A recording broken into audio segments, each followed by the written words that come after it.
How to properly credit creators on TikTok. In this video, I'm going to show you how to properly credit creators on TikTok. So what you need to do is simply get onto your Play Store first and make sure that you have searched for TikTok and it's updated. If it's not, do it because the near features won't be able to support the previous versions of the TikTok. Now once you get over to the TikTok application, simply you're gonna come at this kind of a page. What you need to do is simply get onto your tab or to create a post that is at the bottom of the corner.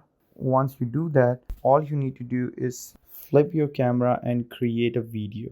Just create a video for like anytime you like. And once you have created that, now what you need to do is once you have created the video, simply minimize it, get onto your uploads, just select it, get on to the next, remove off the music, just get on to the next. Now in the next, what you're going to do is select the videos right out here, and from there you can select the video. Once you're there, just tap on next and you see that this video is here. So this is basically how to properly give credits to the creators. So this is how you properly give credit to the creators on TikTok. And this is it. I hope you guys liked the video and it was informative, and if that's so, don't forget to like, comment, share, and subscribe on the YouTube channel of How to Digital. And if you guys have any question or query, just comment down below. I would love to answer that. Till that time, take care, peace. And don't forget to like, comment, share, and subscribe the YouTube channel as I mentioned it earlier.